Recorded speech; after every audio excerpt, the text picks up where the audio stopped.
Okay, so let's talk about icing. It used to be that you got injured and you put ice on it. And that was just the way things were. That information or that suggestion is even like 50, 60 years old, maybe more. And the funny thing is, it was a suggestion that kind of became adopted by the medical community and just kind of colloquially, in general, it's something that people go, I'm hurt, I put ice on it.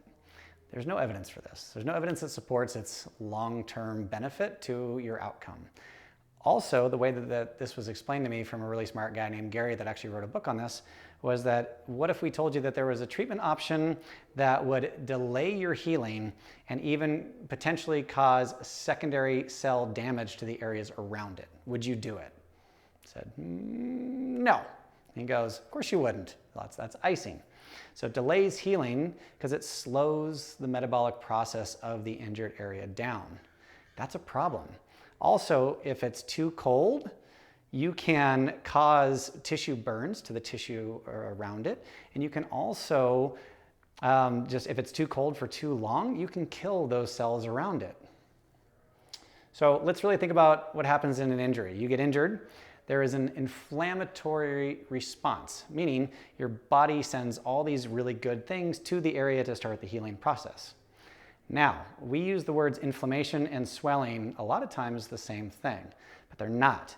Inflammation is the inflammatory response. That the stuff should come in, do its job, and get out. So there's, again, inflammation. However, if all the good things coming in don't clear, then it accumulates, and that's swelling. And swelling's bad. Swelling also increases pressure, and pressure usually creates stiffness and soreness. So what we do want is we want good things to come in and cycle back out. The old acronym was RICE, so rest, ice, elevate, compress, and elevate. And pretty much it was just like chill, sit down, put ice on it, put it up, maybe put a compression wrap on it, done, just hang out until it feels better. It's like, well, so if I do that, I'm icing it, which is potentially slowing down that initial inflammatory response, equals bad. And then I'm not moving, which doesn't pump all this stuff out of there. So now I'm going to get that stagnation. I'm going to compress it, which is also going to be pressure, which may be kind of good for certain things. But as a general rule, what we want to see is the good things come in and we're moving around and we're using muscles, which pumps all the kind of waste product or the excess out of there. So we'd much rather think, let's start moving.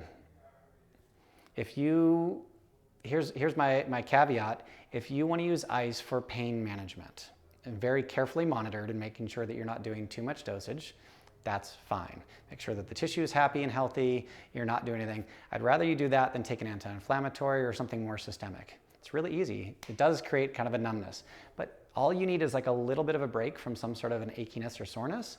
But other than that, it doesn't do what most people think it does, which is actually decrease inflammation. Again, or decrease swelling. It actually limits inflammatory reaction, and it decreases how quickly that crap gets out of there.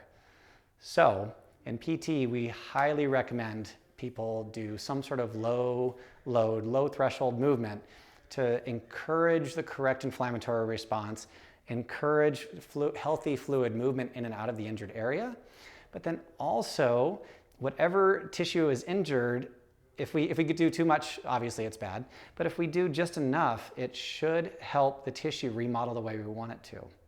And that's important. So if you strain a muscle, it's like, yeah, be nice to it. Don't stretch it, don't jump, don't do anything really fast. Kind of like let the tissue feel a little bit better, start to kind of stitch down. Then we got to start putting some load on it over weeks. And then over time, it gets nice and strong. That's great. If we just ice you up and put you on the sidelines for 2 weeks and then tell you to go out and play, you've missed that entire middle section that is so vital to getting back to what you want to do. So in review, icing maybe for pain control. I'd really want you to think about it and question yourself as far as, is it doing what I think it's doing? And if you think that it's helping you with your swelling, you might be wrong and you might not even want to do that. You might want inflammation, and then movement helps clear that swelling out of the way. Okay, for further review and to also back up what I'm saying, check out a book called Iced, the Illusionary Treatment Option.